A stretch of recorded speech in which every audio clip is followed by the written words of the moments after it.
In last class, we have seen data types and measurement scales. Today, we will see descriptive analytics. Descriptive analytics represents complex data in user-friendly manner. Descriptive analytics are important to extract important information from raw data. Descriptive analytics help to identify what had happened in the past and to understand business well. Descriptive analysis can be performed by using following techniques: data cleaning, data summarization, and data visualization. Data collected from different sources may not be in proper format. For example, while collecting our exam registration data, some students will retain their branch as CSE.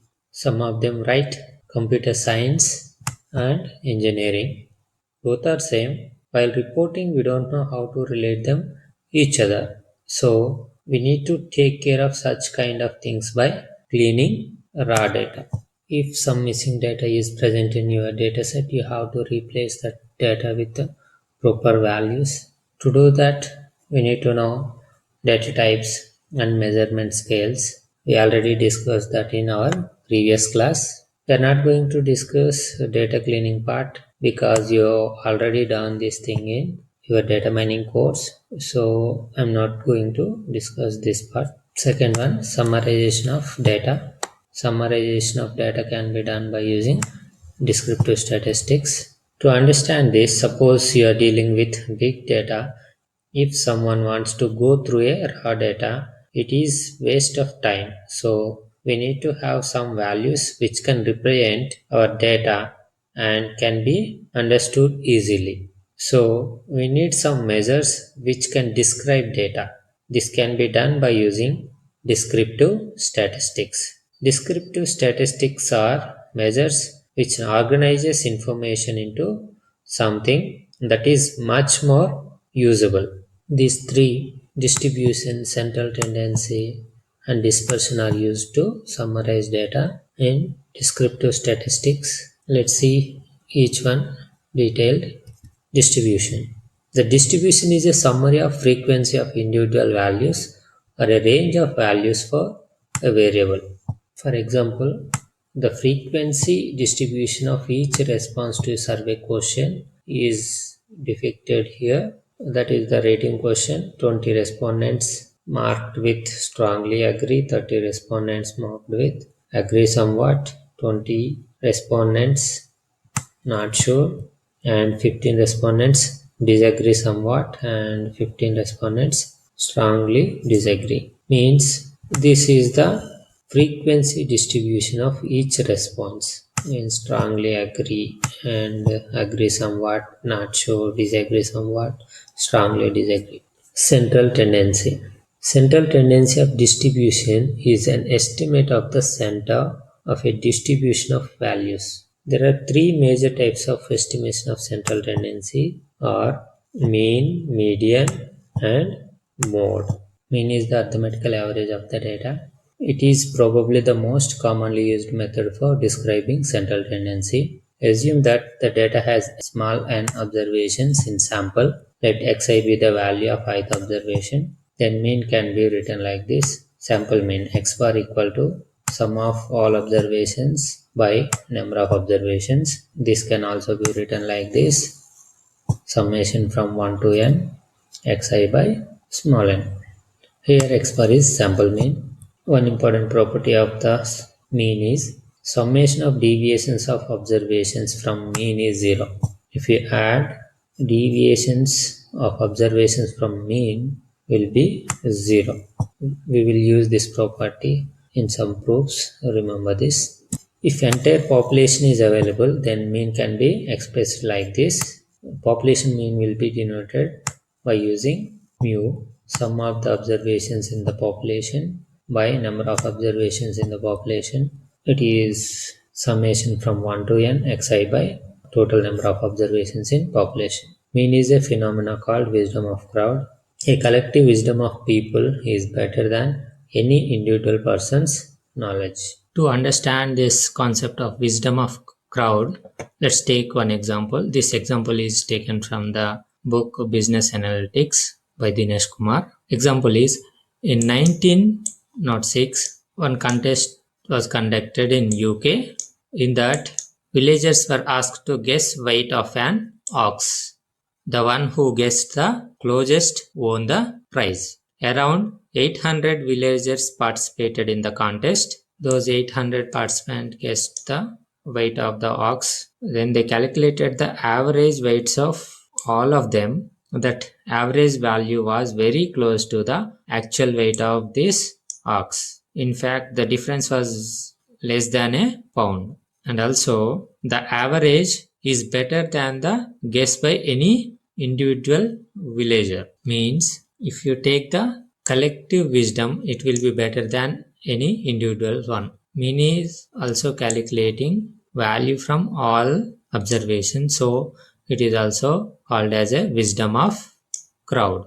If data is captured in frequencies, then average could be expressed like this: x bar equal to summation from 1 to n, frequency of each item multiplied with its value by summation of all frequencies. Mean is affected significantly by presence of outliers. Suppose if you want to know average income of employees in some organization, to do that you take sample of 15 employees and you want to calculate the average income for that 15 employees. One of them is company CEO. He might be the billionaire like Mukesh Ambani. Then average is not true representative of the group because mean will significantly change by the salary of that billionaire. This is far from the all other employees. So if outliers are present in the data, mean cannot be a good measure of central tendency. It is not median. Mean is good when data is continuous, numeric, and distribution of data is symmetric. Second one, median. The median is the score found at the exact middle of the set of values. To find the median, first we need to sort the numbers in ascending or descending order. If number of observations in data is odd, then median will be n plus 1 by 2 value. If n is even, median will be at the position average of n plus 1 by 2 plus n plus 2 by 2. Median is stable than mean. Adding new observation may not change the median significantly like mean. When observations are skewed, median is very good measure of central tendency. Means if outliers are there, means CEO salary far from the all other employee salaries, then frequency here it will be high and here it is low. In this kind of situations, median will be a good measure of central tendency. Data is ordinal and distribution of data is skewed, then median will be the good measure of central tendency. Drawback of median is it is not calculated using entire data like in case of mean. Third one, mode. Mode is the most frequently occurring value in the set of scores. To determine the mode, we have to count frequency of each value. The most frequently occurring value will be the mode. For example, 10, 20, 30, 20, 30, 20 is our data. Then 20 is repeated 3 times, which is the maximum of all. So 20 is the mode. Mode is the only measure of central tendency which is valid for qualitative or nominal data. Other measure of central tendencies are percentile, decile and quartile. These are used to identify the position of the observation within the dataset. Percentile, it is denoted as a p of x, is the value of the data at which x% of data lie below the value. To find p of x, we have to arrange the data in ascending order, and the value of p of x is the position corresponding to p of x will be x into n plus 1 by 100. Here n is the number of observations. Decile, it is a special value of percentile that divides the data into 10 equal parts, whereas in percentile it will divide into 100 equal parts. First decile contains first 10% of data. First decile can be found by using this formula. P of 10 will be 10 into n plus 1 by 100. Second decile contains first 20% of data. This can be found by using this formula. Quartile. It divides the data into 4 equal parts. First quartile, represented as Q1, contains first 25% of data. Second quartile, Q2, contains first 50% of the data, and it is also median. Third quartile, Q3, contains first 75% of data. Formula for first quartile, it is same as P25. So 25 into n plus 1 by 100. For quartile 2, it is equal to P50. So 50 into n plus 1 by 100. Like that, Q3 will be equal to P75. Measure of central tendency will not alone sufficient to understand the data properly. Suppose if our HOD ma'am asks how students are performing in particular subject, then if I give the average marks of students in that particular subject 70, it doesn't mean all students are performing well. To know that, we need other measures, that is measure of spread, also called as measure of variation. Dispersion refers to the spread of the values around the central tendency. Most common metrics to measure variation in the data are range, interquartile range, standard deviation, and variance. Range is a difference between maximum and minimum values of the data. It captures the data spread. If our data is this one, then maximum value is 90 and minimum value is 10. So you have to calculate range by subtracting minimum value from the maximum value. It is 80. Interquartile range. Interquartile range is a measure of distance between quartile 1 and quartile 3. It captures the spread of data.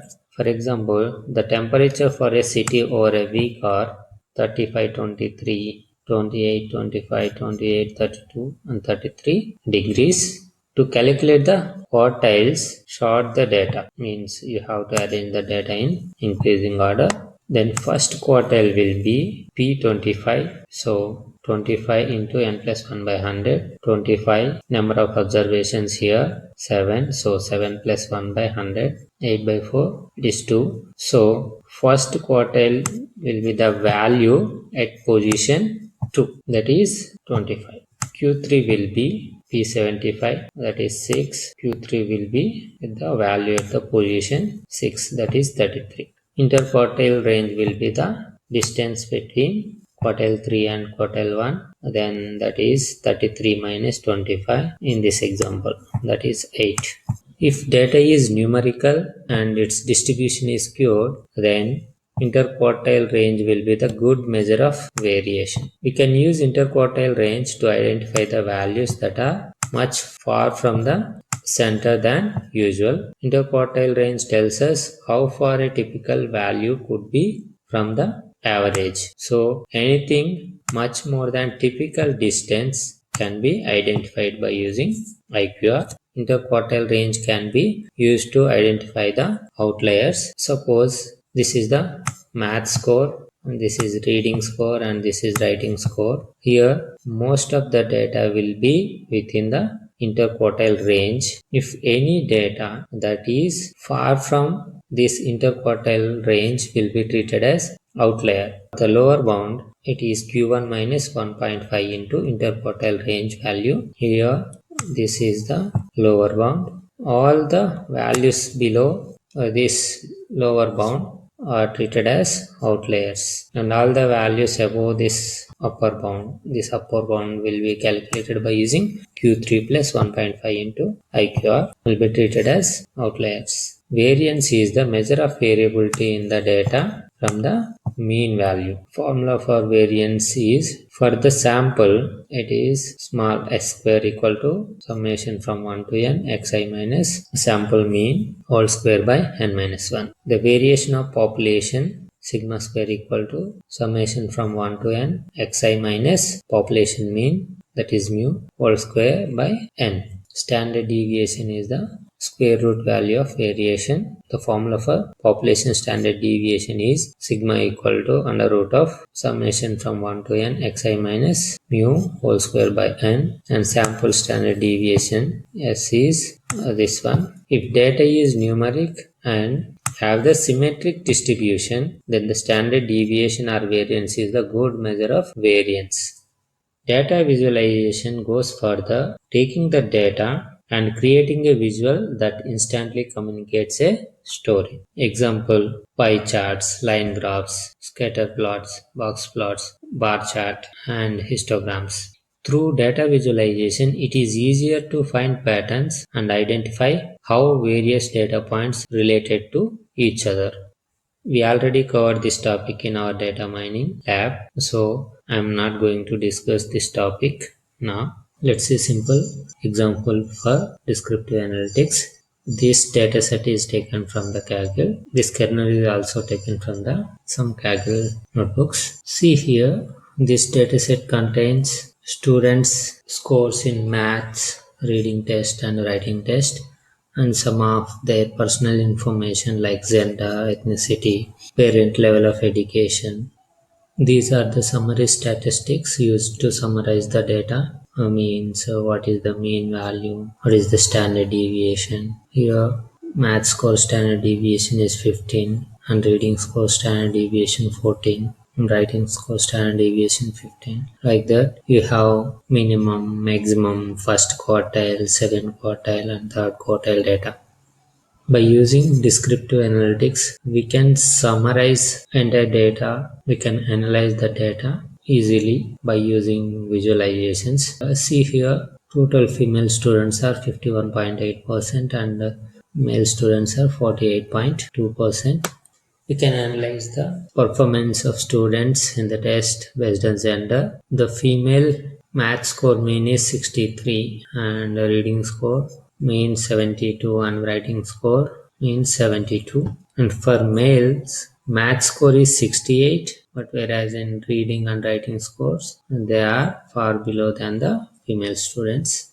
If you compare the math scores of female and male students have the higher score in maths. These are the math scores based on ethnicity.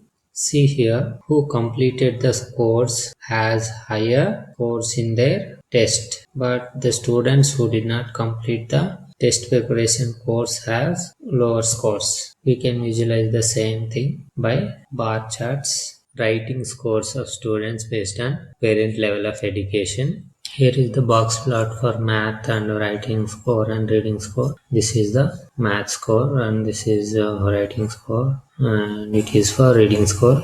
In math, so many students with less scores. This is the box plot for math scores for males and female. See here, more female students failed in the maths, means they have very low scores in maths when it compared with the males. Like this, we can summarize our entire data by using descriptive analytics based on this kind of visualizations.